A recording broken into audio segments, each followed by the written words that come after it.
This is Jim McDonald. Welcome to episode 126 of the PowerCast. This episode is World's Strongest Man, Brian Shaw, three-time winner, current World's Strongest Man. Brian told us a lot about how he got started in strongman, how he approaches training, a lot of great stuff. But the most important thing, probably the best poop story that we've had in the whole 126 episodes of the show. So you definitely want to hang in for the poop story. Our sponsors for this episode, howmuchyoubench.net.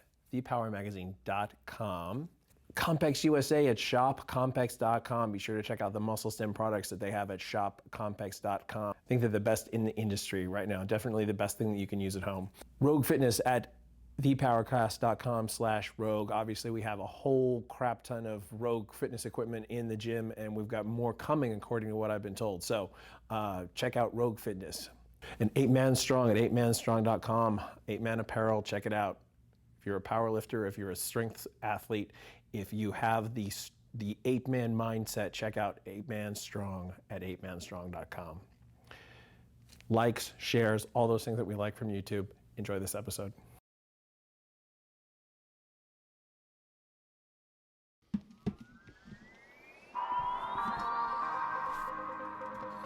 A show about nothing. Less than nothing.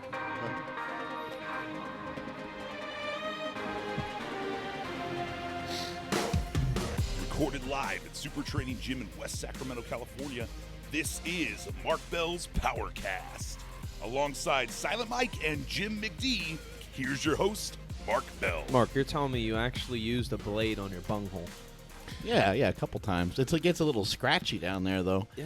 There's so much hair down there. I don't know what's going on. Why is that? I know, like, human hair is made to, like, protect things, right? You have eyebrows because our eyes are sensitive, you know, like from sand and shit. Your armpit doesn't really make sense to me. Yeah. It's not that sensitive there. Yeah, your bunghole, it's important, yeah. but I don't know how sensitive it is. The hairs on my asshole are way longer than even my armpit hair. For some reason. They're all raspy. They're like the pube of all pubes. Yeah, I don't understand why. It just It's grows bristly. and grows. Yeah. They're bristly. I try to trim it up and try to keep it neat, but who knows what the hell's really going on down You there. can't see it. I can't get all the way back You in need there. like 3 mirrors. You need a mirror in front of you and then one directly behind you to reflect the light everywhere. I tried to look at it, and it was a bad idea. You lost your eyesight? Some kind of 3D modeling system that shows you the It looks like a placement big of the blade square versus peg area. for some reason. I don't know what's happened to it over the years, but it's really taken square? It's really taken a beating. It used to be a round hole, and now it looks like a square peg. Yeah. How does that even happen? Yeah, I don't know. What have you been putting up there? Just poop is ready to fall out at any moment. Even if I just laugh or just lean forward to tie my shoe. Bulldogs, I think. Bulldogs have leaky buttholes. Yeah, they sometimes do. it just seeps out. I got the asshole of a bulldog, I guess. Something like that. How old did we say my asshole was that one podcast? Remember that? Yeah, I don't know. You said you're like 39. Your butthole is more like an 80-year-old. Yeah. Just been through it. Yeah, whoever has that fact, please write in.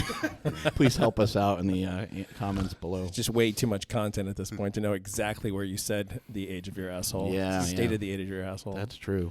Well, we have the long-winded and fat 3-time World's Strongest Man champion, Brian Shaw, here today. I don't know if you guys can see him. Me and Mark are kind of out angling him, but besides that, he's in there. I take great offense to how big you are. It's fucking pisses me off. Like, I've been working out since I was 12, training at least what I think is hard. Sure. And then guys like you come along, and I'm just like, fuck, man, I'm just a little peanut. Yeah. I got nothing. It's like, Mom, Dad, you fucked me. Yeah. I got screwed. You got to pick your parents better, I guess. I don't know. Yeah. Are other people in your family big? Parents big? Yeah, I mean, I've definitely got size on both sides. Right. I've got big uncles, and my mom is tall. You know, my dad's family's tall. So I just, genetically, I guess it worked out for me all right, you know? What about little Brian? Little Brian? Not like your dick, when you were little. We could talk about that too, but I meant when you were little. We started with, butthole hair. Yeah, and yeah. I mean, We could talk about little Brian. I wasn't sure the angle we were going to go, you know? It'll get there eventually. Okay. Yeah. That was a fair assumption, really. But I meant more like 10-year-old Brian. Was he bigger than average? Definitely. Yeah. Yeah. I mean, like my first grade picture, I'm like almost as tall as the teacher, and like Really? the rest of the kids. I Really? look So for like ever. Yeah. So like seriously, like my mom, when I was growing up, had to carry around my birth certificate. Like I would enter like punt, pass, and kick and stuff like that. Yeah. And That kid's in 8th grade. I'm in 3rd grade. Fuck that kid. They would never let me get into like my actual age division because I was too big, and they wouldn't believe it. Damn. Yeah. So I mean, I've I've just been a big kid like my whole life, really. Had to pay full price at the movies, and right? Yeah.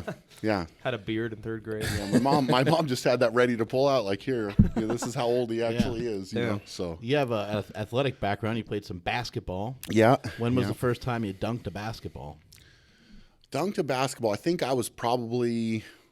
About 4. It was later. I wanted to do it a lot sooner. Right. You know, I mean, I was as a freshman in high school. I think I was 6'4", and I think that's for the first year that I got it, toward the end of my freshman year of high school.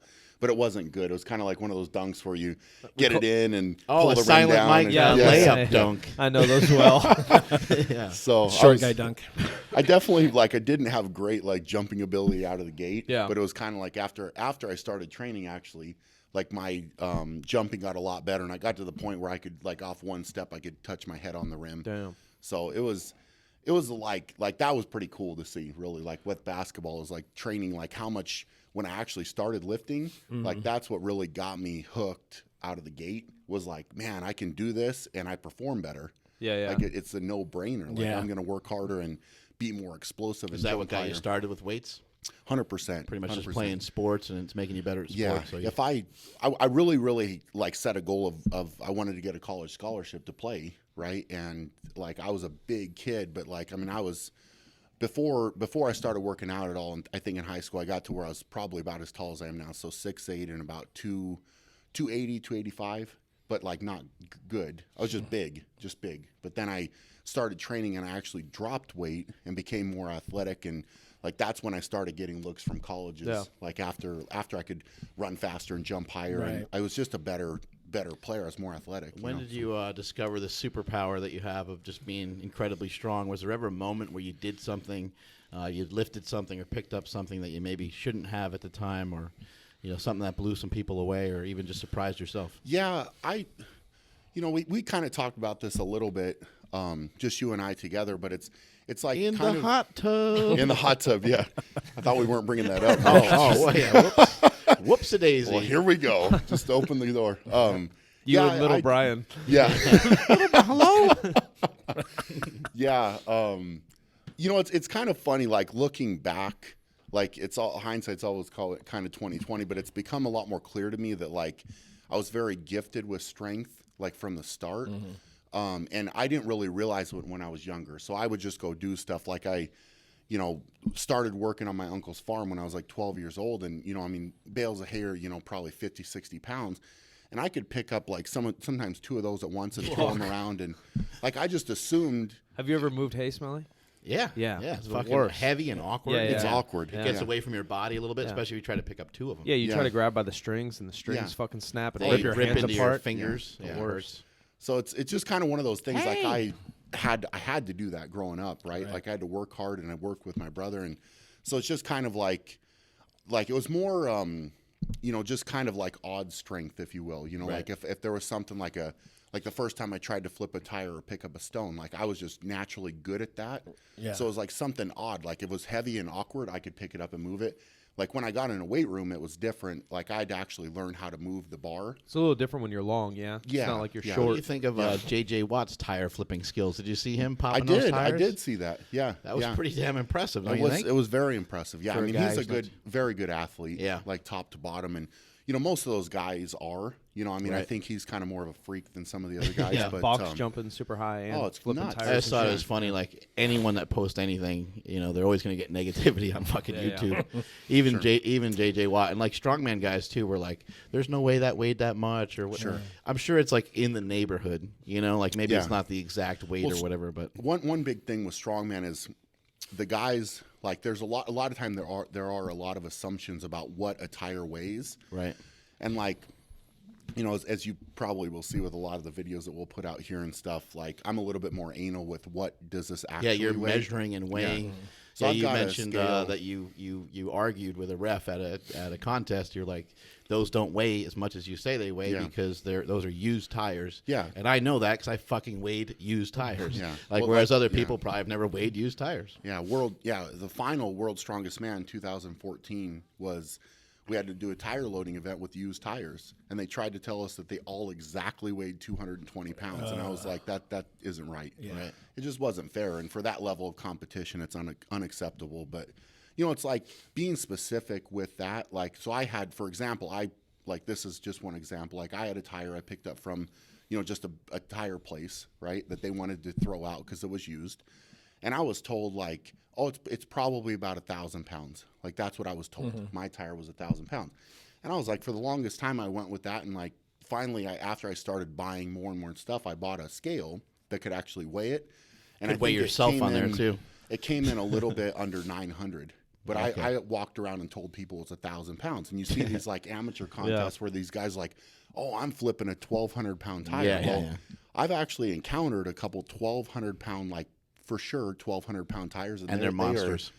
They are no joke, like no joke. So it's not like if you ever see an amateur contest where these guys are flipping a 1,200-pound tire, not.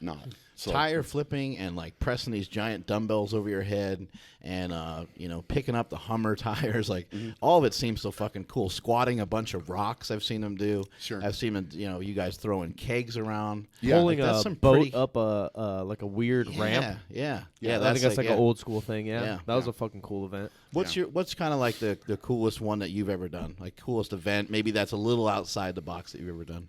Yeah, I mean that's a really good question because there's so many events that are like visually awesome. Right. I think that like pulling an airplane, for example, the first time I did that was like you walk up to this thing and it's so massive, like you're just in front of it and you're like, okay, well, I hope I can move the damn thing, you know? Like you just get this harness on. I'm not a complete failure. Yeah, it's a great photo op. You get fired up for something like that, like a deadlift, or do you just like kind of go a little more zen into it? Well, I mean, if you would have stayed around yesterday to watch, I know your deadlift. I mean, your airplane though. Brian's very sad. I chose Luke Skywalker over him. Apparently, Star Wars is cooler than Brian Shaw deadlifting.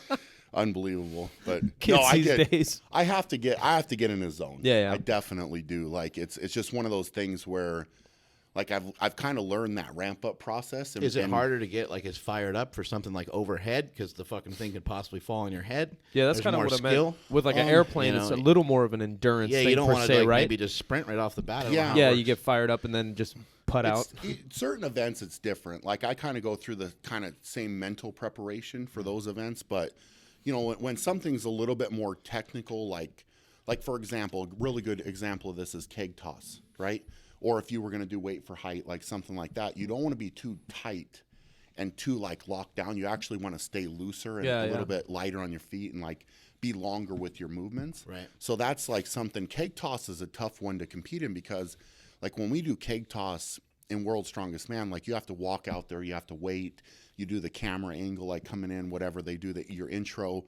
Then you have to wait for them to be good. Then you go, right? So, like I've done it in the finals of World's Strongest Man, and you're so like you got so much adrenaline going, but you have to like almost do like some breathing, slow yourself to stay down. calm. Yeah, because if you get too tight, that's when you mess up. Like that one of those events. So the more technical events, it's a little bit different mentally than like a max deadlift, let's go. Like you that's get something like you don't really ramped think way about much, but this stuff is for TV. It is entertainment. Sure. Are you asked to do some weird stuff that maybe you're uncomfortable with? You ever have to like act or do some weird things? Where are you getting? What are you getting? Yeah. I mean, World's Strongest Porn. Yeah. This is a good question. I mean, like takes there's you out of your definitely comfort zone a little bit. Yeah, there's definitely like some they do some shots. Like they interview you a lot. Yeah, and they I mean you got to be good with the interviews. You got to be good with handling all of that. And a lot of guys aren't very comfortable when you put a camera on them. They just kind of freeze up and they can't really talk. And it's one of those things like I've definitely become more comfortable with it over the years because you have to deal with it. It's part of the show and part of the game. But it's just something where. Like for me, it was never necessarily out of my comfort zone to do it. It was just something I had to kind of adapt to. Right. But some guys are just like, do not want a camera on them. They don't want to, they don't, and they typically don't, like you're not going to have a good storyline unless somebody can talk a little bit. Right. And, like be a real person. So they're probably not going to ask you again if you, choked or didn't, or just weren't into it. Exactly. It's part of the game. Yeah, you have to be willing to like get on camera and do some stuff. And I mean there's with World's Strongest Man, that's definitely part of it, like because it's on TV and so you have to, It's kind of cool because it's not really acting, right? Like when you get psyched up, and most of the stuff they show is real. Like the guys are really, and they'll follow you. The thing that's toughest is if you screw something up, they follow you with a camera too. And the last thing you want is a camera in your face when you just screwed something up and you have all this pressure on you. But they want to get your reaction. They want to see how you react to that. And like, it's interesting for the viewers because it's like, okay, well, yeah, it's fun to watch somebody when they do good, but it's kind of like that thrill of victory or defeat, you know? Like it's just kind of like that perspective, right? How long is the actual competition? How many days for World's Strongest Man? So we have like actual competition days are 4 days in the qualifiers, and then we have 2 days of finals. But in total, so that's 6 days of competing for that. And then we would be there probably 3 days before the qualifiers start, get a 2-day break, and then fly home. So I would say it's about 10 days, 10 to 12 days, depending on like if I have to travel to another country, you might come in a day earlier. Or something like that, just because of the time change and trying to get acclimated a little bit. That changes every year too, yeah? They do it in a different place around the world? Yeah, I never really know. Really? I mean, you don't find out until like the last minute, kind of. So you don't know where this next year is? So is there a rumor? I guess I can say the rumors I've heard are either Texas or possibly back in Malaysia again, which is where it was this year. So. To be fair, it's fun to travel to all these different places in the world and see these other countries. It's kind of fun. But like when I'm actually competing, like I would rather be in the United States or a country where I can really trust the food and water and like because that's a whole angle. That's like gonna be a big factor, yeah. You know what the hotel is going to look like, kind of in Texas and stuff. Oh, and you could go out to a restaurant. I can get whatever I need. I can go to a supermarket. Like I can get all that. And it's easy and accessible. And you don't really get to see those countries very much either because you don't have a lot of extra time to put into sightseeing and stuff. Yeah, I've tried as I've gone later in my career here, I've tried sometimes to take an extra couple days after the contest and just plan to stay there. Yeah, afterwards. Just see stuff and sightsee and that kind of thing. But I definitely earlier on when I was first traveling, it was very much fly in, let's get to work on the contest and go home, right? And unless the organizers of the contest somehow had something set up for us to go check something out or go on a tour or whatever, then I really wouldn't, I didn't really get to see as much stuff. Right. Do you have to fly first class? I mean, how do you fit in some of these situations? That's a good question. Airplanes are not made for what are your giants? Stats? What are your stats? Just for people that don't know. Height and weight. I'm 6'8" and probably about 4'10" right now, somewhere. All these guys lie about their body weight. By the way, he's like 430. Oh, jeez. 435. He's really pushing the envelope. I think the internet somewhere says 460 or 470. Yeah. So that's damn. Yeah. No, that's I don't know. I mean, I guess whatever. What was Mark you can Henry? believe what you want. Yeah. What was Mark Henry? Actual weight, you think? He's about 450. I think, probably not. Actual weight? Much shorter. Probably. I mean, I think he's told me somewhere around 420, and then I think at times he had lost weight or gained weight. Yeah. But he's a big dude, man. And he's 6'2" or 6'3", though. He's not quite as tall. Yeah, he's thick and wide. Yeah. Thick and wide for sure. One of the guys in the gym yesterday was, watching as you were warming up, and he's like, yeah, he's huge. He must be I don't know, 340. I'm like, nope, dude, he's definitely not 340. Yeah, 340. I would look skinny. Well, you're in good shape. Yeah, try to be. I mean, most of the times 400 pounds doesn't look so great on people. Sure. Exactly. You're wearing it well, sir. Well, that's nice. I mean, so you're not calling me a total fat ass. No. Okay, good. That's nice. Just here and there. That's a compliment from Mark. What's going on? Yeah. How are you guys received in these other countries? You and I talked about a little bit how strength sports and just American culture aren't necessarily popular as maybe they should be, and they're not necessarily as respected as maybe they should be. But some of the European athletes get loved and money and sponsors and just fame. But going to Malaysia or going to, I think you did a competition in China a couple years ago. Am I wrong? Yep. Yeah. How are you guys received? Just looked at it freaks, or are people excited? Do they know who you are? No, it's it's a different it's kind of a different world, really. Because they don't. And I think really it's because they don't necessarily have all the sports that we do here in the States. So strength and being strong is something that's looked at and perceived much differently than it is here in the United States. So they really look up to us and we're we're treated very much like professional athletes, and like you can't really, some places you can't walk down the street and I mean, it's yeah, that's cool. It's overwhelming, but it's also fun. Yeah. Like to have that, like everywhere, like from Brazil, like down there, that gets kind of crazy, like because they'll do some stuff with us on TV, and then it's like you go down to the beach or whatever, and like people are like, oh my God, what's going on? That's like, cool. So it's cool. Like I think being like for me, like I think I draw a lot of attention just because of my size, Right. And so then they kind of figure out like, okay, well, who is this dude? Yeah, he probably like, does something. Yeah. Yeah, He's So got to be somebody. It's right? not easy for me to like blend into the crowd and like just go, like. What do people ask you a lot of times? They ask if you play football, or they ask if you're in WWE. I've got, to be fair, like it's kind of started to transition now for me, where I'm starting to get recognized more. Just they already Brian know who Shaw, I the am. strongman athlete. Yeah. That's awesome. But you still get a lot of like, oh, you got to play football. You got to do something. It's more of not necessarily football, but it's like somebody will just walk up and say, they'll either say, you look familiar, like I know you do something. What do you do? Or like it's like they'll just say like, what are you doing? Like, like you have to do something with your size, and like they just want to know. Probably used to it at this point in your life. Probably been happening your whole life, but it's got to be a little awkward sometimes, right? Because like, I mean, you probably sometimes even just forget, like, why are these motherfuckers staring at me? Yeah, it's kind of funny because like my wife, for example, like she'll just kind of see people staring at me or whatever. We'll be walking around, and it's not really something like. I think they want to fight you. I think that's what it is. They want a shot at the title. Yeah. But like you said, I honestly, like I stopped caring. I think when I was younger and I was like kind of getting into it and whatever, like I would really care. Like, oh, is this person staring at me? It's got to be a little awkward when you're like a teenager. Yeah. People are gawking at you. You're kind of like, I don't understand why they're looking at me, but they're probably just looking at you because you're so damn tall. Yeah. It was not really. It's never.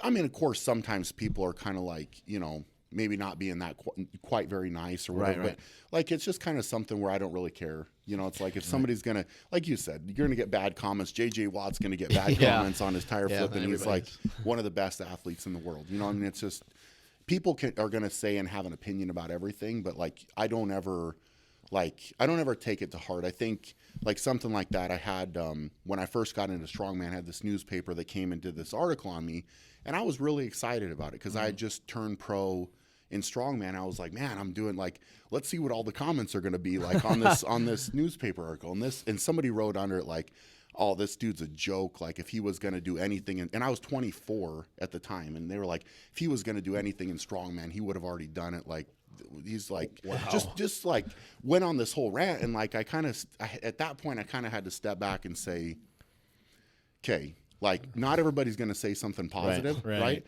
And so I just kind of said, all right, bro, well, I guess we'll see in a couple years. Like, was that person Terry Hollins? that would have been funny. That would have been funny. Terry would razz me, definitely. But, yeah, it's one of those things where, like, that was kind of a good thing, too, for me, because it's like the first time that I really got some negative, really negative things said. And it was like, all right, cool, man. Like, it's just kind of like, if anybody really says something bad, like I don't pay attention a lot, but at the same time, like if they really talk about it, if anything, it'll kind of like be fuel to my fire, right? And like, okay, you can say what you want, and you can talk up anybody you want, and we'll see what happens. Some of that just doesn't even make sense. Yeah, what's the peak of a strongman? 30s, early 30s, mid 30s? It's not 22. No, it's I not think like is probably 38 or something. Yeah, it's right? not like basketball and football where your peak's 24. No, it's different. You got to have training years. Yeah. I would say, and this is different. I've talked to a lot of the guys that have competed for a lot of years because that's where you learn. Yeah. And I've really, like from the beginning of my career, I've tried to always talk to the older guys because they're the most experienced. They're going to know the most. They're going to know the most tricks. And the best question to ask them is, what would you have done different? Right? Like in your career, like if you're 40 years old and like how would you have trained different or what approach would you have taken differently, like to go on your path. You have longevity. Yeah. And these guys, like one of the things is it's you definitely have to take things slow. It's definitely a marathon. It's not a sprint, right? Yeah. So like I've just always tried to get a little bit better. And then, it's led me to where I am now. But it was never like I just never had a path where like I was so going up so quickly that like my body couldn't catch up or whatever. Like I tried to get just a little bit better, and I was never like never trying to make those jumps or whatever. But like as far as to answer your question about like what's the peak, I would say most guys that I've talked to have said that they feel like they're their strongest mid to late 30s or even around 40. Yeah. Do you Like, feel you're hitting your peak right now? I feel like I'm getting into it. Yeah. Which is pretty cool. Like, Yeah, now that, feels you know, good. like that I've had so much success to this point, and like I'll say it for you since you're already a legend. oh jeez.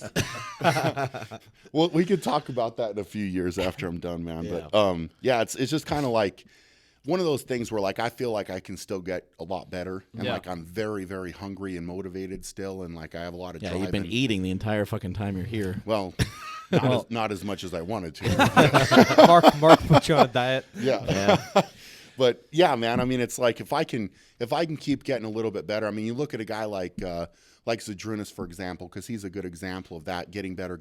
And, you know, in his like mid 30s, for example, which was probably, you know, somewhere, I mean, like even maybe at not quite at that point, but like he was like maybe at 33, 34, 35, 36. He was really good. Yeah. Like that maybe was the best, like, but he's even maintained that and got better, Right. like later in his 30s. And so, you know, I kind of feel like it's just one of those things where, you know, I'm going to do everything I can to recover and to take care of myself and like make sure that I'm training smart. I'm trying to get better with everything, and we'll see where it goes. But I mean, you have a guy like Mark Felix, for example. He made the final of World's Strongest Man. He's huge. And he was 49 years Yeah. old. Yeah. That's And impressive he's as 50. shit. That's and crazy. He's qualified to go this year. 50 that's years nuts. old. Crazy. Yeah. How injuries? Have you had good luck, bad luck? I've had fairly good luck, but then I've had some tough ones too. So Lots of brain damage. well, Not counting. How about the that. backside? Yeah. All those calories. those are kind of given. So, you know, Part of the territory. yeah, I think probably there's a couple. There's a couple for me. 2012, I detached my left bicep. So that was at the Arnold Classic. I did it on the first event of the Arnold Classic, and like when I get in a competitive zone, I'm pretty crazy. Like, and I don't like one thing that like my dad taught me growing up was never to quit. Like I never ever quit anything, and I haven't quit anything. And so when I tore my bicep on the first event, like my only thought was most guys tear their bicep and they're like, okay, I'm done. I'm like, I'm out. Like Yeah, I'm not even going to consider trying to do something else. And like my thing was I came off, that was actually on an Axel Continental Clean event, which was a very, very silly event to do. And it actually I tore my bicep on that, and Benedict Magnuson tore his bicep training for the Arnold. So it was not a good event, but I just came back and put another sleeve on and said, let's go do it. And I went and saw a doctor that night, and he's like, yeah, you detach your bicep, it's gone. And like my first question, the first thing out of my mouth was, well, can I compete or what? I mean, what are you telling me here? You know what I'm saying? And he looked at me like what the hell? Like, and he said, he what's the looked at matter me, with and you? I remember he said, well, here's the deal. It's already torn, and if you can deal with it mentally, then you can go and do it, because you're probably not going to do that much more damage. There's a chance, but he's like, it just depends on if you can handle it. And I was like, well, I can handle it, you know? And I finished that Arnold, like, and I actually finished 4th at that Arnold, and, you know, That's ridiculous. I'm actually, that's probably one of the finishes that I might be the most hell proud yeah. of, because you know you have the guys like Bill Kazmaier that have torn muscles and won contests and done different things that have been insane, and like there's not a lot of guys that would go compete with a torn bicep. So that was probably one of my worst injuries. And then to be fair, the worst injury I ever had to deal with was not from strongman, not from competing. It was from sleeping wrong. And I had a pinched nerve. I got a pinched nerve in my ulnar nerve that goes through my elbow. Yeah. Like it was pinched to the point that Mike likes to sleep with his ass up in the air. oh Yeah. that's nice. That helped my older Yeah, nerve. face down, nerve. ass up. Yeah. face down. He's always ready. No. yeah. It's different kind of sleep injuries. You might need to consider changing that. Oh, it's not good. Mark always liked it. Yeah, I can see why. Yeah, after being in the hot tub with him. Yeah, but I got a really bad, like after my bicep surgery when I was recovering, because I had to sleep with my arm like at a 90-degree angle. What the hell kind of bed do you have? So I have just a California King Tempur-Pedic. And that handles it? Yeah. Damn. Handles me. Yeah. I know Shaq has like a round bed that's 30 foot by 30 foot. Oh my God. What? Yeah. That's MTV ridiculous. Cribs. Yeah, that's amazing. I'd expect you to have something like that. Maybe a lot of square maybe footage. Soon? maybe I'll can connect get you with one. Shaq. I'll Okay, connect you with cool. Shaq. Yeah. Does a hook that 30-foot up. round bed come with a harem? Well, I Because don't it know seems what like it that ought is. to. A harem? Yeah. You know what a harem is? Oh my God! I'm sorry, Uh-oh. audience. Harem, slave girls that you have Oh. sex with. I've never Harem? heard that term. Okay. Yeah. Oh, man. I need to read So more. anyways, that was a whole different, like, to answer your question, it was a whole different thing about like recovering from that. Like, Yeah. And your hand was all fucked up for a long time from that, dude. right? How'd you calm that down? So going into World's Strongest Man, I didn't know what was going on, right? Like, because it was kind of one of those things where, like, if you slept on your arm and you woke up and your fingers were numb, you'd be like, oh, I just slept on it wrong, like whatever. And I kept saying that to myself, and then it just kept taking longer and longer to wake up and get feeling back. And then going into World's Strongest Man in 2012, my hand stopped working. Like, I couldn't physically, like, tell my fingers to move. Oh, damn. To grab things and hold on. And then, like, it literally, like, kind of just got to a point and hit a wall and, like, was, all right, it was like, I'm done. But, like, nerves are so important. Like, until you actually have a nerve problem, like, you don't realize how important nerves are. Right. So I stopped getting a signal, and it was a big problem, man. Like, World's Strongest Man in 2012 in the finals, like through the contest, I was trying to play it off to the guys, like, oh, I'm not really trying that hard. We had this arm over arm pull seated, and I pretty much pulled it all with my right hand. And Martin Wildauer, I have historically almost been unbeatable at that event. And Martin Wildauer beat me in he's a guy from Austria, strong guy, but he beat me in the qualifiers, and he was like, oh, you're probably just taking a break, like, in the qualifiers. And I was like, yeah, I'm not really, but I was actually trying pretty damn hard because I could only use one hand. And got to the finals, man, and, like, I couldn't like tell you if I was touching anything anymore. I couldn't get dressed myself. I couldn't tie my shoes. My fingers wouldn't work.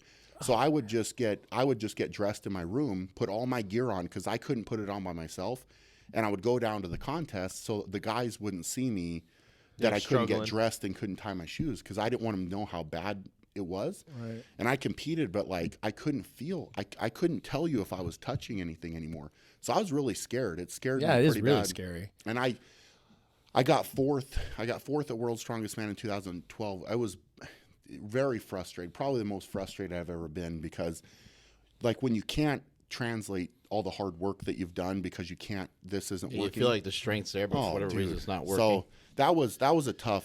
Did you have to have a surgery to fix that, or what did you have to do? I mean, not to go into too much detail, I had a bunch of MRIs done trying to figure out what was going on. I had some experimental stuff done to my arm to try to make it, like, work without having surgery. And in hindsight, I should have gone for surgery sooner. I got to the surgeon after he saw me, and this was like the Stedman Clinic in Vail, and, like, they're the top guys, some of the top guys in the world.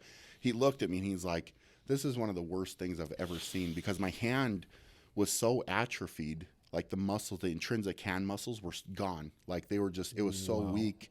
I got to the point, like, and this is no joke, like, I couldn't take a fingernail clippers, and I didn't have enough strength in my hand to clip my fingernail on, and I'm supposed to be one of the strongest men in the world. Yeah. So I ended up having to go in for surgery, but the bigger point, and we had a big conversation about this, is, and this is one thing, like, I'm not sponsored by any kind of CPAP company or, like, any kind of breathing machine, but if you're a lifter and you're bigger at all, or you snore, or you have any kind of problem like big? that, big enough. Oh, hey, absolutely. hey. Yeah. Your significant other will be able to tell you whether you are fucking snoring like a motherfucker. Yeah, if you're sleeping on your stomach, that's another big problem. Because typically bigger guys like me, from when I was a baby, I slept on my stomach, and which is why I didn't really realize I had a big problem.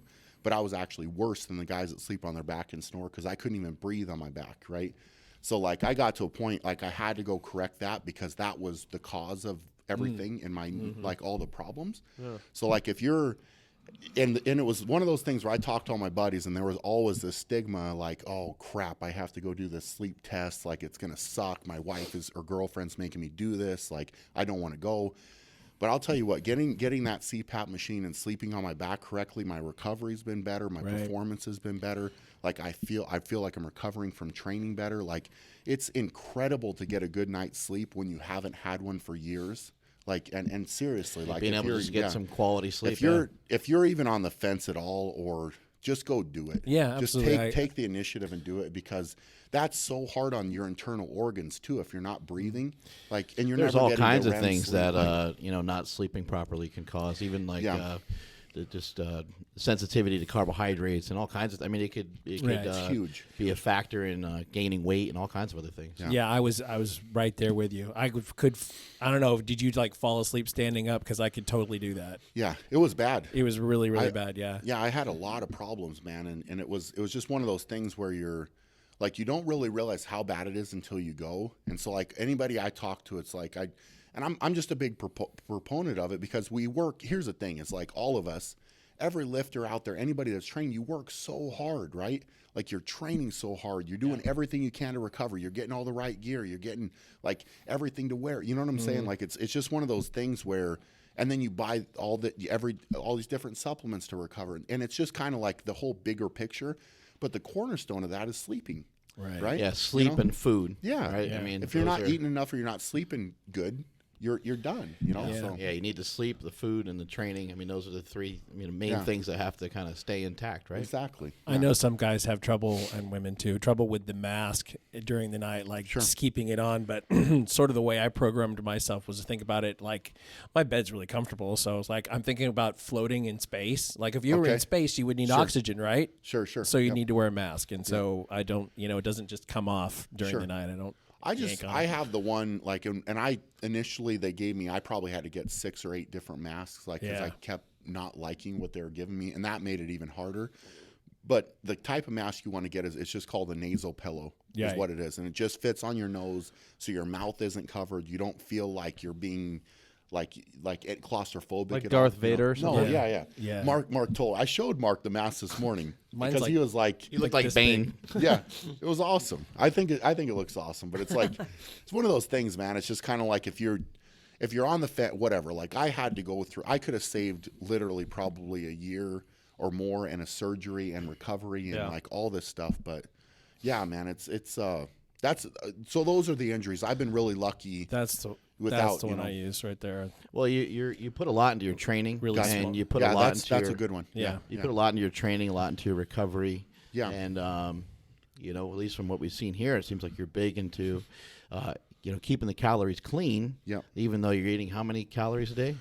I work with Nathan Payton. He's my nutritionist, and we shifted around based on training. So it's not really like necessarily a certain thing. I just kind of give him feedback, and he tells me what to change and how to, like, if I feel like I'm not recovering, like it's kind of on that point, like I know, like if I know if I'm not eating enough or I need more of something, like I'll just kind of let him know, and then he plugs it in for me.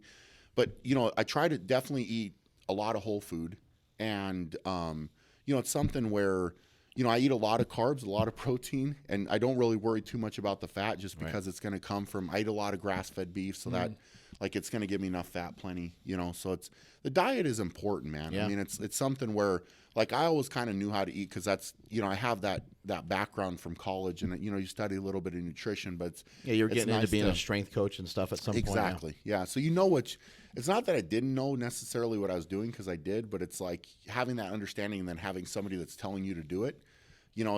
It's kind of different for me with a diet than like, for example, like I write all my own programs for training because I feel like I'm the most knowledgeable with myself, and especially with the sport of strongman, there's so many variables to play with. Like, I don't feel like there's anybody in the world that could tell me how to do it better than me, right? Like I've consulted. I think for that's years. important just to have that confidence, Yeah. and then you have that confidence in your program. Like, this is specifically tailored for me. I came up with these concepts for myself based off of my weaknesses. Exactly. You mentioned having a little bit of issue with the top end of your deadlift, and you said you generate tons of power and tons of force off the ground. Sure. But you sometimes struggle not struggle necessarily, but it's harder for you to lift when the weights are elevated off the ground, when they're like near your knee. Yep. And then you also said, the lockout can be a real bitch. So what do? You raise the weights up, you put them at your knee, and you throw a band or a chain on there to accommodate the resistance, make it heavier at the top. Yeah, and my lockout, it's taken a number of years to get it there, but now my lockout's like if I can get something through the middle of the deadlift, I can lock it out. Yeah. So it's like it's almost got stronger. What do you think's been the main factor with that? Just hammering it, really. I mean, it's just kind of one of those things that like I addressed it, and it's something where I've always had the mentality with training, like if I have what I would consider a weakness for me, and to kind of throw that out there, like a weakness for me, I would say is something I can't finish top 3 in the world on. Right. Like, so if I can't go to World's Strongest Man in the final and contend, I got to work on everything. It's a high standard, right? Like, Fuck. So, it's like I address that and say, okay, I need to work on that. So it's like when I was realizing that I had more of a weakness with the upper end of the deadlift, it was just something where, hey, I need to work on that, and we're going to pound it until I get better at it. Do you train with like a conjugate style training then? Because that's kind of known for just finding your weakness and hammering it. Yes. So I do I definitely try to be good at everything at all times. So, it's like that's kind of a West Side principle. Lou. Yeah. You talked about that quite a bit. Congruent Yeah. periodization. Yeah, exactly. Like it's not definitely not linear. Yeah. Like at all. Like it's something where I want to be able, like a lot of times we don't get a lot of notice with strongman events. Like, what are we actually going to be doing? Yeah. And you have an event that you could do, for example, to make it easy, like one event can be done for maximum weight, one or for reps. So you have that's to a big difference. It may turn out to be linear in some fashion, but it will look differently because of the different types of things that you're doing. Like when you lifted here, you did like around 840 in bar weight with some bands on there. Sure. The setup at your gym will be a little bit different, but I imagine in the next 11 weeks or so before the Arnold, you'll probably lift 2 or 3 more times around that type of weight, right? Yep. Yeah, or probably above that weight. And like one of the things, right? So that was my point. Really, is like you're gonna go up. Sure. Yeah, you're gonna go a little heavier, but the goal, apparatus or the way that you do it might be a little different. Yeah, it's definitely like I'm gonna peak for that competition, right? So like I need to be able to lift the best at the contest. So it's not like if I were to go, balls out right now. And you're not going to do 10 sets of 10. Save it. No. Yeah. It's not. So I'm going to be ready for the Arnold. In 11 weeks, I'm going to be ready for the Arnold, right? Like it's just kind of one of those things where we're going to be right there with you, buddy. Goal, right? Well, we're going to be winning. Finding a hot tub. Team slingshot. Drinking champagne. So during a competition, do you have particular strategies that you're thinking about? Or are you just trying to place top 3 for every event, or? No, it's definitely strategy, man. I mean, I'm probably put more thought into the actual competition and how it's going to go and what I need to do. Like I have it planned out before I go there, and then obviously things always change when you compete. Right. But there's always a strategy to what I'm trying to do and how I'm trying to do it. So it's not like there's a lot of guys that compete that don't really thrive on that. They just show up and say, I'm going to lift as much as I can lift, and that's it. Mm-hmm. But like for me, there's like certain like different levels of effort, if you will, that I can put into certain events. So like at World's Strongest Man, for example, when we're in the qualifiers, I very rarely now go above like maybe 80% effort. You do enough to qualify. Yeah. And that's it. I just have to get in the final, man. So like if I learned my lesson, like this is being a veteran, whatever, like it's just something where the first couple years I poured everything into the qualifiers, everything. I did. And then I got to the finals and I was like, I couldn't even hardly warm up, like it was just kind of like one of those spent things already. Exactly. Yeah. So certain contests, but like at the Arnold or, in the final World's Strongest Man, I'm not saving anything, right? Like that's at a level now that I like, that's then 100%. So I'm going. In particular events, do some of your competitors occasionally just totally surprise you because they just come out of the blue with something they haven't done before, or you're like, oh my God, I didn't account for that at all? Yeah, I mean, like the nice thing, it's very competitive, right? Yeah. So like you're having these guys that are constantly trying to get better and work on weaknesses. So, this is a longer break. Like during the winter, it's always kind of interesting because there's kind of a little bit of an off season with strongman, I guess, and everybody, all the guys that are getting ready for the Arnold, all the guys that are going to be coming into World's Strongest Man, like they're all kind of at home working on getting better. So you kind of I try to account for some of that, and like a lot of guys don't really put out that many videos to give you like an inside look to what they're doing. Right. Yeah. So you kind of like, I know, for example, like some are pretty superstitious about it. Kirill Sergeyev set the all-time bench record recently, and a lot of people didn't even know he was going to compete until like the day of the competition. that's crazy. Yeah. You know, with 738-pound raw bench press. That's fucking insane.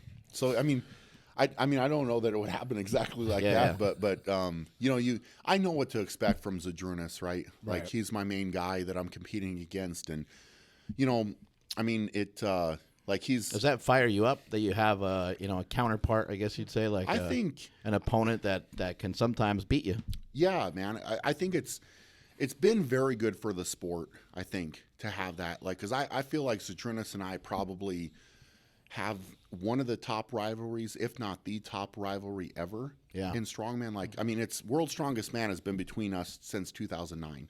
Like, we've gone back and forth, really. And it's one of those things where we push each other. And, I mean, he drives me, man. I mean, like, if I didn't have him to push me, I probably wouldn't be as good as I am. But it's kind of like that constant, it's just that constant thing, because some of the, not to say that, like, the other guys aren't necessarily like coming up or that I wouldn't pay attention or like anything like that. Not to say like, oh, I'm better than they are at this or that. But Zydrunas is just kind of that guy that's been like, when I got into the sport, he was a standard, right? Like him and Mariusz Pudzianowski were the standard. And like 2009, I got on the podium with them at World's Strongest Man third. And like, that's when I really decided, okay, That's fucking awesome. It was awesome, man. Like getting on the podium with those two guys was like, because I was some of a no-name, like at that time, like everybody was kind of like not really talking about me going into Worlds. And so, you know, you compare yourself, like try to get like there's eras in strongman, right? So it's hard to say like, okay, this guy's the best ever, this guy's the best ever, because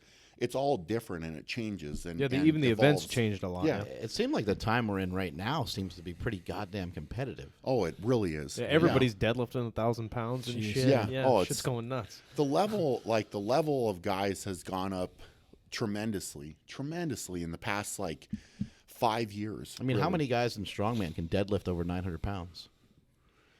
I would say it's probably got to be getting close to 10. Yeah, our buddy Omar just did That's a probably YouTube way more than video powerlifting. saying he talked about he did a whole video on weightlifters perhaps being the best squatters in the world and strongman perhaps being the best deadlifters in the world. Yeah. It's hard to argue that. Yeah, and it's a different lift. You guys have some different rules and stuff, but they still are handling huge weights. I'm not going to deadlift 900 with straps. Right. Straps and Take two the, belts. Take the straps away, and you guys are still moving some big weights regardless. Yeah, it's like it's an interesting topic. Would you say you pulled 840 off an axle? I have the world record right now with a smooth polished axle, no knurling, no smooth. straps, no straps. We were talking about that earlier, huh, Smelly? Yeah. Smooth and waxed. Shaven. Waxed asshole? What do you Very say? Or clean. axle? Very clean backside. Is That's important. right. That's right. Baby wipes all the way. Yes, big proponent of baby wipes. I would give a second to that. Yeah, dude wipes. If you're listening, you can sponsor us. Yeah, You yeah. ever heard of dude wipes? No, I Wipes haven't. for dudes. Yeah. That's a great idea. Great idea. I agree. I carry them in my bag when I travel. dude. We all need help back there. Yeah, you I know. God knows. Yeah, Where were we? Yeah. Your axle. You're at best axle pull. So I set the record on that with no straps at 848 pounds. What the fuck? For all you people that say he can't lift without straps, he hitched it. That would never count in power. Yeah, it'll be. At some point in time, I would like to do like if nothing else, a deadlift and a powerlifting meet just to prove, because I mean it's like something, you know, it's something that like all that talk is always out there, like oh, your straps, you're cheating, whatever, and it's something, you know, like what's the American record right now is what, like 911? Yeah. Oh no, it was just broken by that. Yeah, it went up recently. 920 maybe. It's like 920. Yeah. Okay. So I mean, which is still like very respectable, but at yeah. the same time, like it's not where it could be. You Yeah. know? Yeah. And, like, The all it's- times 10, 13 or something. And Yeah, Benedict. I think it's still 10, Benny. 15. Yeah. People say it's Eddie, but that was Yeah. kind of strongman. It rules. was straps. And, yeah. So, and I don't know. I mean, What do you it's think just- you could do with a little bit of powerlifting, pure training? I would be, to be fair, I'd probably be pretty surprised if I couldn't like easily do 950. Yeah. Like I'd be pretty surprised. Yeah. Like it, because it's not really for me. It would be more not 10, necessarily 15. holding on to it. Right. It would be more about like pulling it cleanly. Yeah. And just being Yeah, able, but, not getting into like a hitch or anything. yeah. But with the way my lockout has come out, it probably would be. It'd be fun, man. Yeah. I mean, it's not something like I respect. I don't get these people that don't really like how can you be a fan of strength, right? And then like, oh well, now I'm a power lifter, so Yeah. screw strongman, Yeah, or I'm a screw CrossFit. strongman. Yeah. It's just kind of like each person's going to do their own thing, Right. And they're you're going to specialize in one of those things, and if you it's not like you can't specialize nowadays. You need to specialize. I think but it's one of the like reasons having why that mutual respect. Kazmaier was so popular. He had the all-time bench press record for a little while. Yeah. And then he had the all-time total record in powerlifting, and he was dominating strongman. I mean, that'll more than likely probably never happen again. No, People probably. are specialized. Yeah. How Yeah. much you bench? How much do I bench? How much you bench? That's a normal question. Yeah. isn't Yeah. it? So I do in training a lot more close grip work, Okay. close grip, floor press, like stuff like that. So, I typically don't ever, I never max out on bench. Yeah. I'll What's a just- close grip set of 8 or something? A hard set of 8 or 5 or some shit.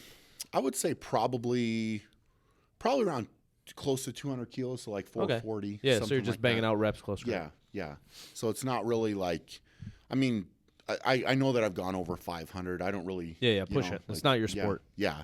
So it's not that I can't necessarily bench. Yeah. Even though I have longer arms, like my triceps and like they look everything tiny. is terrible, terrible. Fat Need to work triceps. those things. Yeah. Lunch So- lady arms. So yeah, I mean, it's something where I know that like if I train for it a little bit, I probably could do okay. I'm maybe never going to be the best bench presser in the world, but like it definitely like is an accessory type movement. I really like it. Kind of like powerlifters and overhead. We just flip flop. Yep. We do that for some reps. Yeah. Sure. And you bench Yep. for some reps.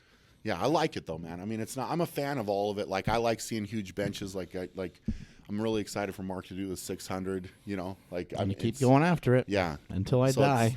Yeah. I mean, it's just one of those things. Like I'm a fan of all of it. Right? Yeah. Like it's not. I don't really. Like I said, I don't understand the people that talk down. I don't get it either, but everybody feels like they need to. There's always a ton of self-denial kind of shit where I'm going to make it so hard on myself, blah blah blah blah, and then only these guys are doing this thing this particular way, and so I only have respect for them, and I see it in YouTube comments all the time, and I just tell the people they're stupid, because like if you're not interested in strong people, why are you involved in a strength sport? Doesn't make sense. Doesn't make Yeah, I sense. mean, at all. a CrossFitter doing a 365-pound clean and jerk is fucking impressive. Yeah. Like just 200 stop pounds hating on longer, it. Yeah, the guy's weigh 200 pounds, and it's give just, everybody their due. Yeah, Yeah, or just don't watch it. Sure. exactly. Sure. We Yeah, talked that's together. the interesting thing about like YouTube when people make those like hateful comments. It's like you could actually just like you could literally just close your laptop and walk away. Yeah. You don't have to get yourself overly worked up. Worked up. Yeah. But they just sit there and get all fired up. We talked a little bit about recovery earlier, and obviously sleep, food, managing your training's number one. But are there any other things you like to use, or you talked about personally to me about recovering being harder than the training? What kind of stuff do you use? Yeah, I mean, I work with a place in Colorado called Denver Sports Recovery, and so where like a lot of the Broncos go and stuff, and it's pretty cool, to see them in there too. And I do a lot of I do fascial stretch therapy. I do like soft tissue, manipulation, hot cold bath. They have in there, contrast bath. Like there's a lot of like different things that you can do. It's very hard. I think the biggest thing is staying in front of everything, right? Because like I'll I feel like tight, get that you beat kind up. of said that you go to a place to do that because You could easily get a program from somebody, and they can say, hey, do these 7 things, and they can show you how to do it. Yeah. But it's just so much more effective if you actually go to a place. Yep. Somebody's overseeing you. Somebody's making sure. Like, strongman's your thing. You're always going to get your work done when it comes to strongman. Yep. But fucking stretching, Yeah. you know you're probably going to skimp out on some stretching. Dude, so it's if you tough, go, man. it's going to be a huge difference. Yeah, I have a guy I'm working with there that is helping me with mobility. Like, we have a different like set of exercises I go through. Yeah. Like, just to move better, right? Like, it's just constant. Like, I'm for me, like, I'm constantly trying to get better. Yeah. Because I could rest. Does and that say, excite you too? Like when you go and you know, after you've been there for a few weeks, you're actually moving a little better. They're Yes. like, hey, dude, like, fuck, you're making a lot of improvement. I like. Are you being- like, fuck, yeah. that's cool. Yeah, I like being flexible, and I Yeah. like being able to move. And because the thing is I'm like, the way I look at it is I'm definitely like, I'm a strength athlete, right? Like a lot of guys I think get into strongman specifically, and they say, well, I'm just going to get as big and as strong as I can, and through that process they're not mobile anymore. They can't they maybe they can stand in one spot and lift a massive weight, Right. but that you tell them to do a medley and carry some things and move, and you can't do it. They're giving up their athleticism for Yeah. size. I think that's one of the most impressive things about strongman is like a stone, for example. Like Yeah. you're in like a full squat position, your back's all fucked up, and you're still picking up something that's really fucking heavy. You know, Sure. like that's totally like mobility, coordination, Something and that strength. Dave Tate and Louis Simmons have kind of preached for a long time was, the general physical preparedness Absolutely. Yeah. side of things, and even like prehab type stuff. Like, Yep. like do stuff, like use it or lose it. Yep. Do stuff so you don't do stuff so you don't lose the ability. Like something like just even something simple like walking lunges. Yep. Like after a while, like shit gets so tight, like stuff like that gets more challenging. So you try to keep up to date on all the different movements, so you're not. I try to do like GPP work, like I drag a sled. I do a little bit of everything. It's really, like, to be fair, it really is a full-time job. Like, it's not something that you can, like, every single day I'm doing something to get better. Do you work out multiple times a day? Sometimes I do. Yeah. Sometimes I do. Like, I'll hit an extra workout, like, at times. Yeah. Or I do like a conditioning session in the morning and then lift at night or something. Like, there's a lot of things that really depends on. Or you just do your stretching, Yeah, in the yeah. morning and then lift at night. That's Exactly. kind of 2 sessions in a way. Yeah, and that takes, that's probably only, I'd say maybe, 15 minutes or so, like So total. we but got you can- we got a lot of food lot that of you're food. eating all the Yep, time. Yep. And you're stretching. Yep. And you're lifting. How long does the lifting take? Lifting, I'd say around probably 2 to 3 hours. Yeah, so about depending. 3 hours of lifting. You got to prep all the food. You got to eat all the food. Yep. When do you have time to take these massive dumps? I knew we were coming around to that soon. They schedule man, themselves, though. Like, that's like, I get a lot of quality work done on the toilet. Yeah. I don't know. I mean, That's where you work on your Instagram. I do a lot of email and I mean, it's like it works. It Yeah, works. now no one's gonna look at your Instagram the same and be like, I know. yeah. Oh my God, this was posted on the toilet. disgusting. Yeah, man. So you had a lot of guests on, right? Yeah, You've you had claimed- a lot of poop stories. Yeah, you've claimed the best poop story before we've even heard it. Story time. Yay! This is I'm gonna say it's entertaining. Okay. It's definitely entertaining. Like so we set the stage. Let's set the stage for this poop story. Everybody get ready. Okay. Whip out your dude wipes. Should we be sitting down? Yeah, I did not have dude wipes because I had run out. Oh. Yeah, it was a big problem. But I'm in Ukraine, okay, and like it's kind of like a general thing. Like when you go to Ukraine, you're going to get some kind of food poisoning, sick, like very bad. Why is that? okay? They eat a lot of fish or something, or veggies? Just you don't not know? clean water. Oh, like, yeah, and everything's with water. It's a bad mess, dude. Yeah. So I've got this, like, we'll go over there for World's Strongest Team. So there's me and like Derek Poundstone was there, Travis Ortmeyer at the time, and Tom McClure, which was a big dude. And we all just have the shits, like bad, right? Like terrible, not good. Like we're running out of toilet paper. We're trying to call the hotel, and they're like, we can't understand, and we're yelling because it's a problem. Like we need to go, right? We're shitting our brains out up here. Send someone up here. Emergency. How are we supposed to help? So we go around with this Start using contest. towels. We have to travel. We were, I think, actually, probably. Tissue. I mean, bro, you're on Yeah, the yeah, toilet.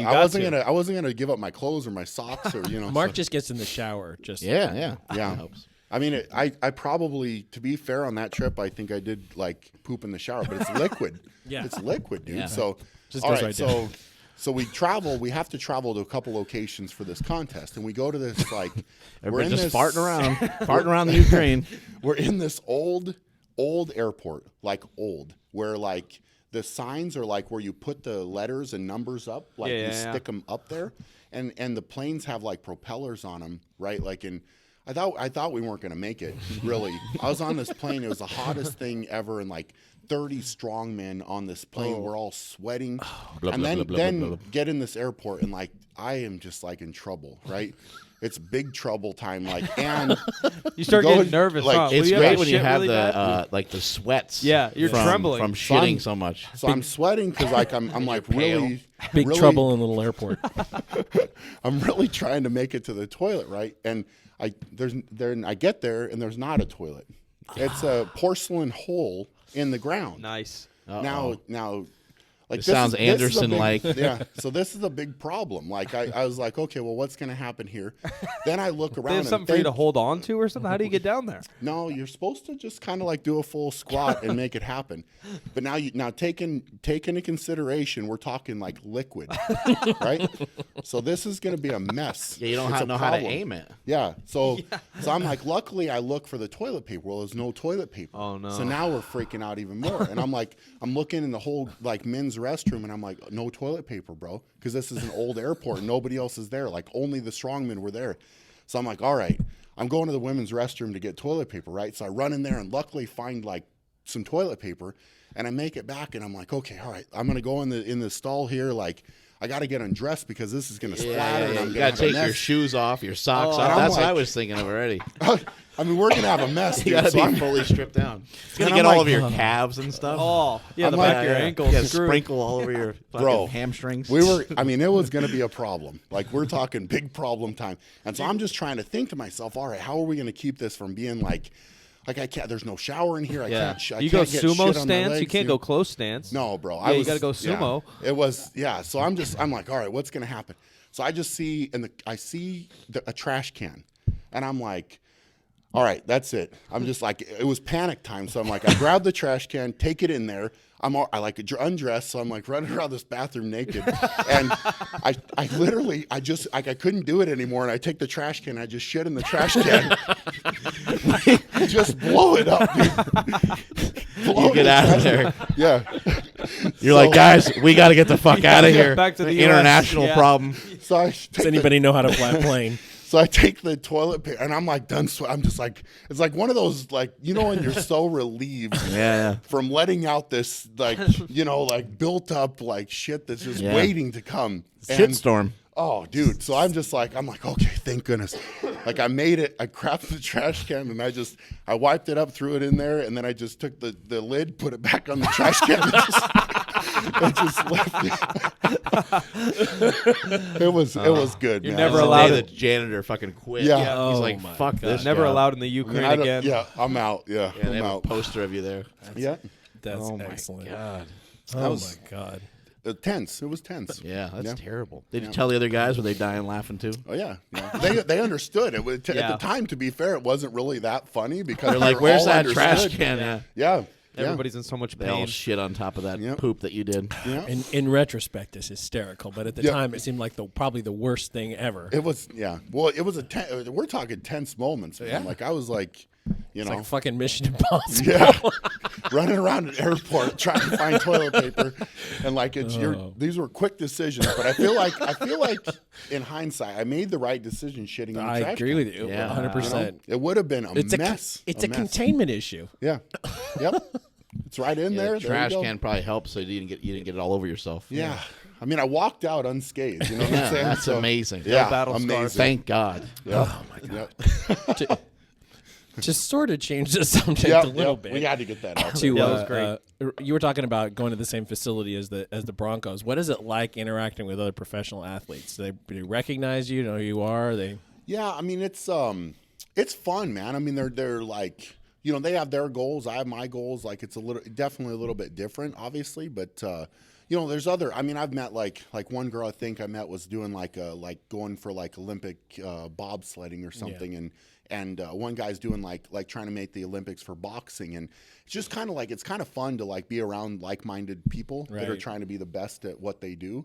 You know, so it's a great place. Like they've done a really good job with that, and it's like a recovery center that they've opened up, so people can buy a membership to go in and recover. I remember about a year ago on the podcast, I brought that up. I was like, "There's all these gyms, there's all these supplement stores that don't even work. Yeah. How is there's not more or I didn't even know there was Even this. just a fucking sleep chamber. No, I said why is there not a recovery gym attached to every normal gym in terms of even just massage, which is a little more popular now, or like cryotherapy, whether you believe in it or not. At least people are thinking. Yoga is getting really popular. Yoga. You know, I'm never going to do yoga, but it's the same idea, right? One of the feel things better. that's like a big screw up, I think, by the cryotherapy place is that it's not a recovery center. It's just the ice. It's like they have enough That's space. a very good point. They have enough space in there to have some massage therapy and a couple of things. I'm not. I understand.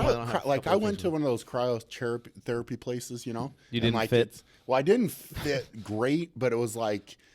For me, man, I would rather jump in a tub of ice, bro. Yeah. Like I feel better. Yeah. You know what I'm saying? And like you don't It want does it to feel be amazing. too cold Yeah. because it's harder on your body to recover. But Yeah. like they have like in this place, It'd be that I tough go on to, your they nervous system. Is that correct? Right? Yeah, It'd be tough on your nervous you'd system almost to be get too recovering from the ice bath. Yeah. because Right. it's so taxing. You know. When So- I've done it, I've just done like spot stuff where I was having a particular problem. They just have them ice up like one area and not like my whole body. Because I don't like to shiver. You know what I'm saying?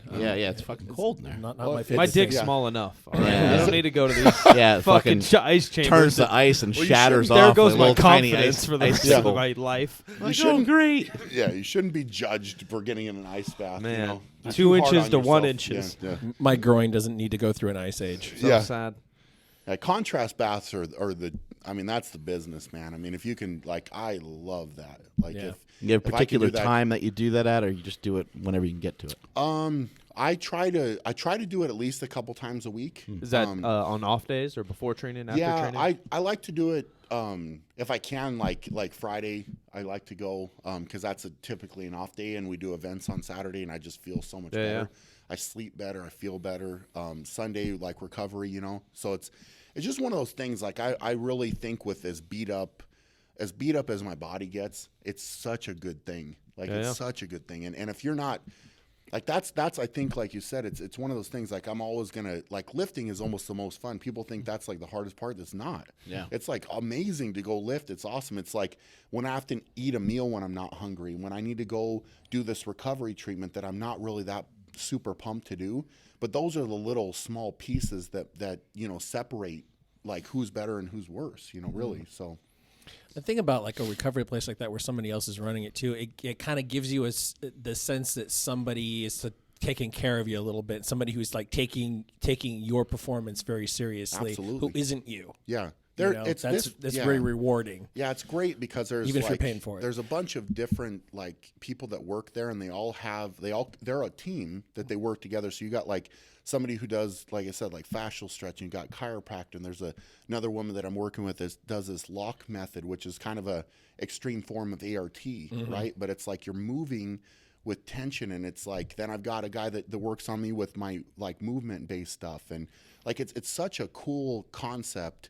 Like to have all those people there because I mean I've gone to a chiropractor before and it was just a chiropractor and I've gone and it's like if I'm having some kind of issue, they all kind of consult each other and they say, hey, this is what I think. What do you think? You know, so they can really lock things down and like Maybe you could ask them who won the World's Strongest Man in 1991. Oh my God, here we go. So I pride myself on knowing like history of strongman. Well, it was Magnuson, right? It was actually. That's Magnus weird from that I Magnuson. know and you Yeah. don't know. Yeah. That's cool. Mike, awesome, dude. Grace. Really cool, bro. Never even done strongman, but Who won in 92? 91 was Magnus for a 92. This is a little bit harder. there's some no name.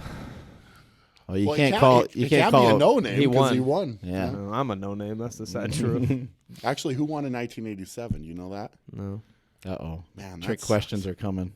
Yeah. I know none of them. Okay. 87. There's no answer because No one won. Didn't happen. Yeah. Oh, That's the only year it didn't happen. really? Yeah. Since when did it start? 77. So that was the first World's Strongest Man competition. Yep. When did strongman as a kind of sport start? I mean, I know they had like odd lifts, right? Was that kind of where it started? It probably kind of started Wasn't with Kazmaier, wouldn't you kind of say that? I would. Well, it became more like 77 was more of a TV show where they just brought in like wrestlers and Olympic lifters and football players. God, that was fun to watch. Oh, I dude, love watching yeah. those. I've never seen that. That Oh, sounds they're fucking awesome. They're fucking entertaining as hell. Some You of the never seen them events at all? are. Some of the What? events. No, are- You not, ever I get seen excited not just like thinking about that it. year. I don't Yeah. think or nothing. Oh, it's crazy. But yeah. wasn't it odd lifts that kind of created it, right? Yeah, There was well, like the a strict other- press and then a curl. Well, I mean, they did crazy stuff, man. They threw a tire and they Yeah, did yeah. like crazy off the wall kind of. Like just challenge your They buddy had a in lot the of backyard. bad ideas. Yeah. yeah. Yeah, they. I mean, it's just one of those things where it's evolved a lot since then. But What are you saying? They were like thinking about letting a car go down a hill, like Yeah. in neutral, And you and try the to guy had to catch it? stop it. Yeah. Just You think you catch could do it. that? Catch Stop. like a No, little no. Geo Metro? No, that would not work. Like, here we go. This is. Oh yeah, that shit's Yeah, tug of war. Have you ever done tug of war Might as have a to real turn it event? down. Yeah, we've done. I mean, we've done it. Yeah, yeah. And have you done some sumo wrestling before? I have. I'm actually undefeated at sumo wrestling. Those guys I'm fuck 2-0. each other. Do you think I could beat you? No. What if I'm fast and I like dodge you Nope. and you No run chance. around? think No that'll chance. work. Did you have the wonderful opportunity wearing the little diaper deal? I did. They strapped me into a diaper, and this happened to be also in Ukraine. Oh, at the so you same shit your contest. diaper. Oh yeah. So it held everything in. Luckily, I think the diaper was before I got the stomach problem. You know, a Thank diaper goodness. that's that Yeah. thick like that could possibly hold everything in. I know. It was very. That could have came in handy if you had that at the airport. Yeah, It was did you very keep that? supportive. Did you It was keep very- that thing? No, they kept it. It was very supportive. We wanted to sell it. We wanted to put a slingshot logo on it. Yeah, yeah. Slingshot diapers. Here we go. Yep. Yeah, yeah. It's evolved a lot, man. I would say, but see, the problem with like 70. Look at these guys. 78, yeah. Bruce that? Wilhelm in a fucking singlet. He looks Yeah. awesome. That guy looked like he's never touched a weight in his life. and he's so strong. Yeah, they were. It was all Americans though, right? Yeah, so yeah. they called it the world's strongest man, but it's like, yeah. it's just one of those things where it didn't really become more international until probably like when Kaz was doing 80, 81, Yeah. 82, and then 83 is actually the first year that they took it out of the United States. So Any idea of how these guys got treated in terms of like flight being taken care of and payment and anything like that? I have no idea. With haven't really like heard like way old school. Yeah. I would assume that they probably took care of it because They're on TV, right? Yeah, because they It had seems them the out there. vibe that I get from watching these with like all the ladies they have around. It looks Right. like those guys had a good time. Yeah. looks like they were taken care of in more ways than one. Yeah. Yeah, I'm sure. I remember man. Don Yeah. Reinhardt's like squatting all those girls. Yes. And he's like, hey, he's all happy after. He's like such a happy guy. Sure. And he's like all happy afterwards, and they're interviewing him. He's He like, seemed- hey, he he's seemed like, like I a won nice that event. dude. Do I get to keep those ladies? Right?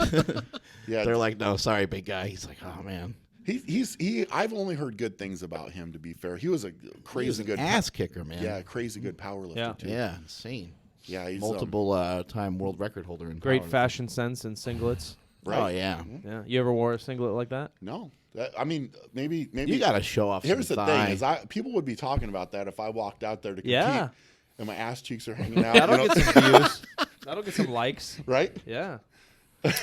Yeah, you get a little jiggle going, or when you're doing like the truck pull.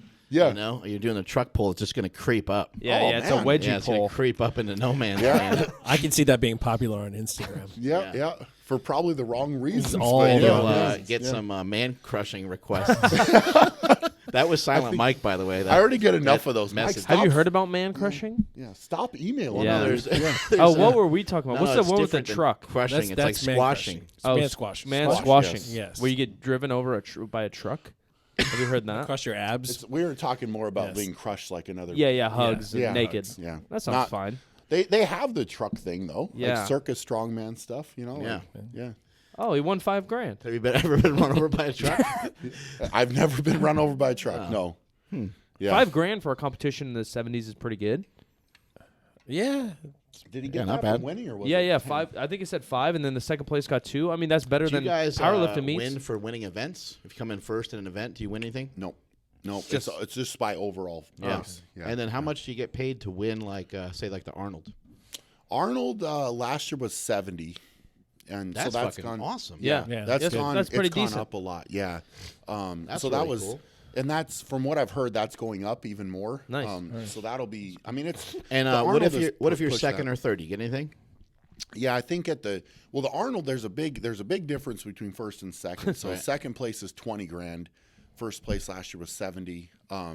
World's Strongest Man is a little bit closer. So like first place for World's Strongest Man, which it's crazy that this is the only amount of money we get paid, but it's 45 grand to win Worlds, wow. which is there's a lot of things wrong with that for a lot of reasons, but I know you're super passionate about it. What if yeah. Brian Shaw was in charge? Brian Shaw's the Sure. fucking president of all strongmen. What were some changes that you would want to implement to help some of these guys out a little bit? Yeah, So- how so does the many sponsor not put up more money for that just to win? Well, the problem with that is like there's people getting paid or else it wouldn't happen, right? So it just doesn't trickle down to the athletes, and the mentality I think for too long has been like that the athletes, we don't have a union, we don't have a representative, we don't have anything. So it's kind of like, well, if these 30 guys don't want to come to World's Strongest Man, we'll just get the next 30 guys. End up with Silent Mike winning the World's Strongest Man. Yeah, right. Yeah, but it's just one of those things. I think that's the problem. Is like the athletes have value and they need to be valued, and I think that's the biggest change that I would make. Like, and I will try to make with strongman. Like, because my whole thing is when I came into the sport, like it's given me so much now that I want to leave it better for the next generation. Like if I can, right? Like, and that's a big. Yeah, you told me that on the phone, and I thought that was pretty profound. I was like, that's pretty fucking cool. Yeah, I really want to try to do that because there's so much that can be done, and I like being through it and like seeing how everything is done. Like I know that it can be done better. Yeah. So it's just getting that point, but unfortunately, like that's probably going to have to be like a little bit longer term goal after I'm kind of winding down with competing. But it's going to happen. I'm going to make it happen. There's like, some kind of obvious interest, right? It's been on TV forever. Yeah. CrossFit, although a different animal, is somewhere similar, and that's Sure. doing pretty well in TV and in gyms and in people's lives. And MMA and CrossFit are both areas where people talk about the fact that the athletes have no representation. There's no union. There's so the protections really aren't there, and the money is not what it might be. Sure. Except MMA does okay. The top guys do okay, but Sure. like there are plenty of rank and file guys who don't make much of anything at all. Well, and that's the problem. Like some guys are getting paid a ton, and other guys are getting paid peanuts. Right. So it's kind of like it's just like kind of having more respect for the athletes and like getting in there and making it happen and making the changes because it's something where hopefully when I like get to that point. Was he lifting a fucking refrigerator? Yeah. That's With great. handles Yeah. on it. Yeah. So, I mean, hopefully when I get to that point, it's not like, I don't want it for me.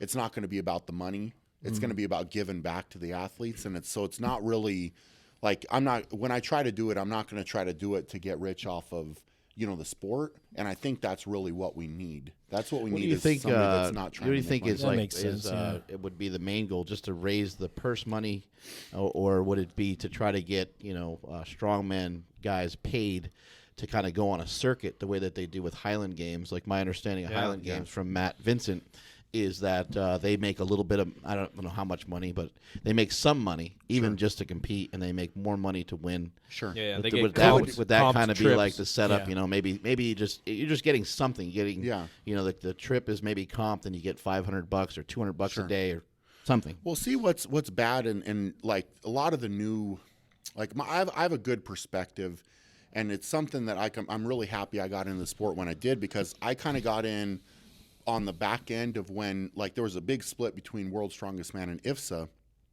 and a lot of people don't even remember this now.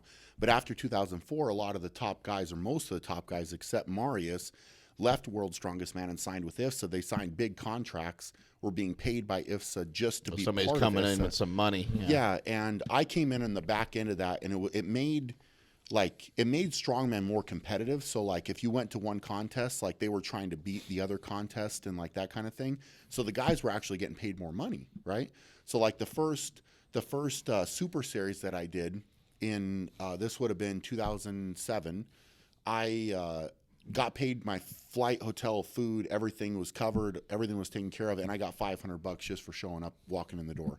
And that doesn't happen That doesn't happen anymore. Yeah. Yeah. Like, And no, do you think that yeah. should be like kind of a minimum standard? Like That's- that, to me, that's that gotta sounds be the pretty standard. cool. Yeah. It's got to be And the standard. Yeah. in my opinion, that would also create more quote unquote professional strongman. Sure. Like some people may have a pro card, but I don't think as many are treating it the way that you're Yeah, treating and it. you told me Like you're treating it like you're an actual pro. Like Yeah. I'm gonna fucking take care of business. I'm gonna make sure every stone is turned.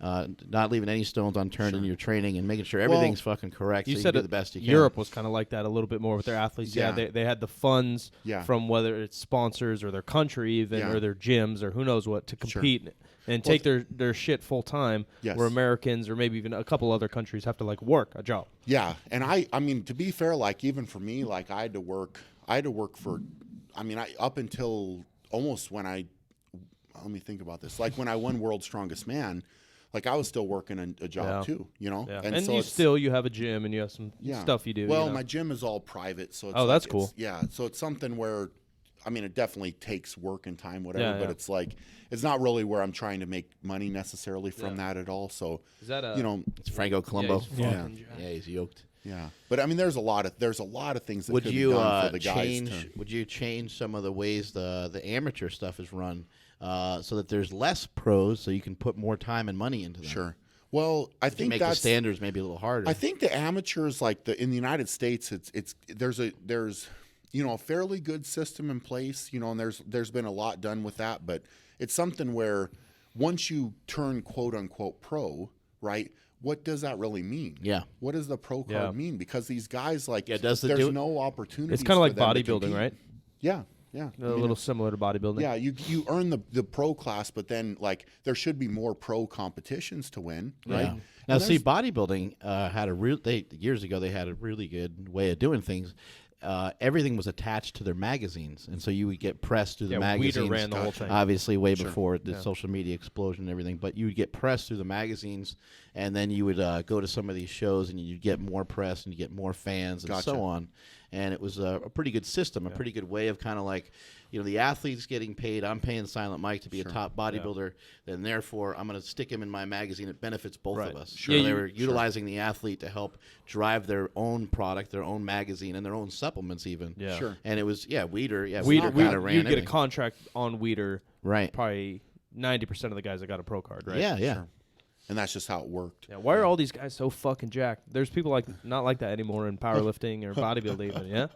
I mean, every some of single these guy fucks- looks fucking some of these ridiculous. guys are Yeah. real jacked.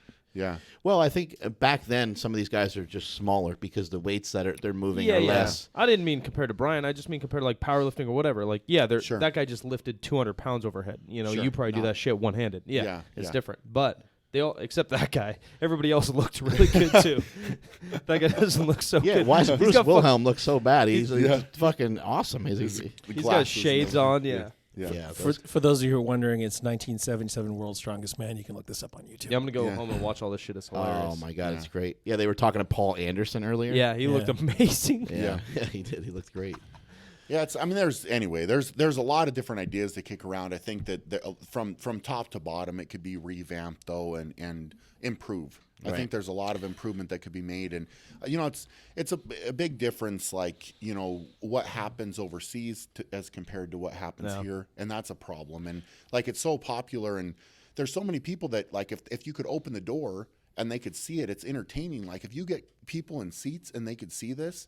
It's like I want to try to run a contest here in the States before I'm done where I can compete because all these people in like where I'm from, like they're always like, oh, Brian Shaw's from here. Brian Shaw's, well, can I watch him compete? Can I watch him? Yeah. Nope. Everything's in Malaysia. Everything's you know what I'm saying? And then you see it on TV 6 months later. But people, I think if you watch it, it's one thing to watch it on TV, right? But like it's it'll probably be the same thing with powerlifting. Like you go to a powerlifting meet that's awesome. Right, like it's like the energy and everything like that you feel is awesome, and that's like giving the spectator something different because it's much different than like a normal sporting event. Mm-hmm. Like you see a dude picking up a car, it's like what in the hell is Well, going all on? that, just live energy is way different, right? Like music, everybody needs to at least see some awesome band live because it changes your perspective on music. And there's some people that are doing it well, like running it well, and like I know that it can come here. It's just kind of like. For me, it's tough because like I'm trying to do everything and still maintain being the best in the world at what I do. And it's like that has to be number one right now, and then everything's got to kind of come after that. So I can have all these good ideas, but but somebody needs to come in.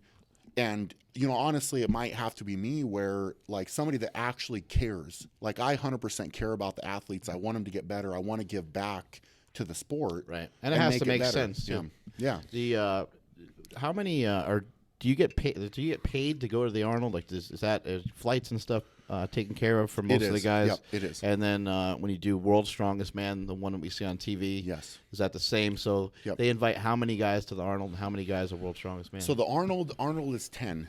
10 guys That's get invite invited. only, right? Invite only. And, well, they do have a qualifier. So the amateur winner of the Arnold every year gets invited to the Pro Arnold the following year. So that's kind of a cool opportunity that they've presented. Yeah, that seems awesome. It's realistic for some people and maybe not as realistic for others, or to compete the next year as a pro. Yeah, that's a tough jump. It's a tough jump.